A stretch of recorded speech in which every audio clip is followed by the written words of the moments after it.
So part 2 of my 66 books haul. The next thing I got was an entire Cassandra Clare book set for the Mortal Instruments. I've never actually read these. It was coming out when I was growing up and I just wasn't drawn to them, but I've become suddenly very interested in them. And I'm not the kind of person who buys whole book series all at once, because what if I don't like the first one or the second one? I tend to buy book series, like I'll buy one and if I like it I'll buy two, and if I like it I'll buy three. I don't often, but because of the discount I was like, let's go for it. It's the only one I got. I was actually really looking for individually.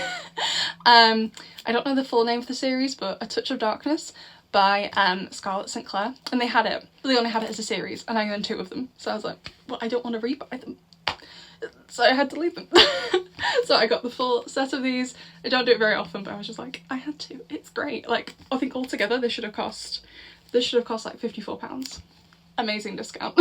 The next book I got is pretty much one of the only non-fiction books I got. Pretty much everything I got is fiction. This is How Democracies Die, What History Reveals About Our Future.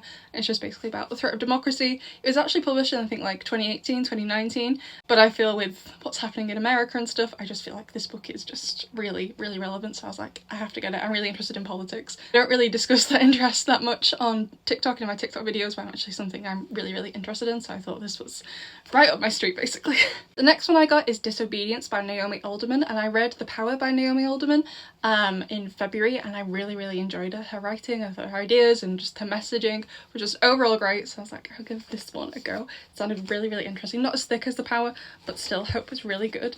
This one is Anatomy of a Love Story by Sana Schwartz, and first of all I was drawn to the cover because it's a dress but it's also a heart, and then the second reason I was drawn to it is because the main character is Hazel. I prefer to be called Hayes, not Hazel, but I was like, I'll take it. Like, I literally have only ever met one other person called Hazel, so I was like, let's go. And it's basically a love story about a girl who wants to be a surgeon, but because of the time it's that she's not allowed to be a surgeon, so I was like, perfect. I love education, I have a PhD, I was like, yes. And then I got also The Illustrated Man by Ray Bradbury. I did go to 66 books with a list. This was the only thing off my list I got. I know it's not like a regular bookshop, so I went like over prepared. I made a long list hoping I would find at least 10% of it. This was the only thing I found off my list, but I'm still super grateful for everything I got. And are we gonna have to go to another part? Absolutely we are.